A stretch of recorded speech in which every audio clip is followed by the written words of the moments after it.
دوید کرد لیمن بجو جرابلس خوبه کشن اگر ده پشتوانی امریکا جده زدن. اوه گوتنن جگره سروک امریکا بون ده سردان خدا بو ترکیه.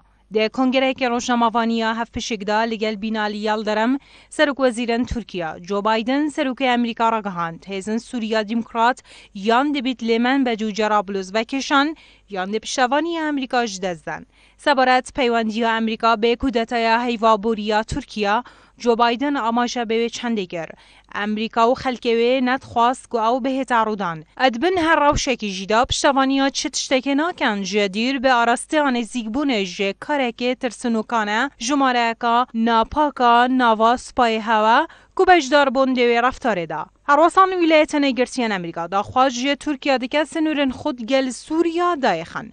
جوش ارنست پیدار کوچکاسپی را گهاند ولاتی وان هانا حکومت انقره دادد سنورن خود گل سوریا دایخن گوجی بوی مرمه بدویه ترکیه کارکی اکلاکر بگد و او پشکا سنوری نافبرا ترکیه و سوریا دا دایخن هر دوی چارچوبی دا پیدار یه پکرات گهینید لروش آوای فرات پاجمنا وکشین و کسی ماف نینه فرمانی بکتمه جی آخاخو پاشکشه بگین آره دور خلیل پیفدار یکی نین پاراستنا گل یه پکه هیرشن ترکیه و لانگیرن وان لی اپراسیونا سوریا به کریارکا دجمنکارانه نافدانا و را گهاند. آرمانج هیرشن ترکیه بو سر جرابلس گل کرده و دستکفتن وان لی روش آوای کردستانه نکو داعش. سبارت به داخوازی امریکا بو وکشانا شروانن روش آوای ریبار فرات پیفداری یه پکر گهاند. دیگه هیزن دموکراتا سوریا لجه خو اولسر آخا خوینه.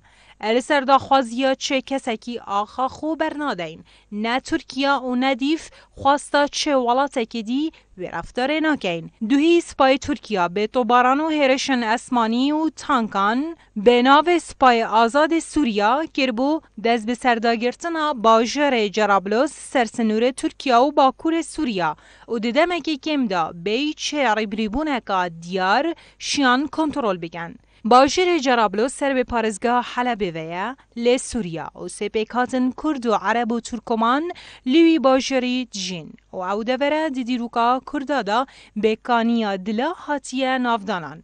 پشتی شرای نافخوی سوریا جرابلس جلوی چک دارن داعش لی سال 2013 دا هاته دایر کرن و سال 2015 شروانن یکینین پاراستنا گل یه پکه چند جارا بزاوا کنترل کرنا جرابلس کریه. لی سپای ترکیه سنگرن شروانان تو باران گرینه و ریک ندای جرابلس جچک دارن داعش بهتا ورگرزن.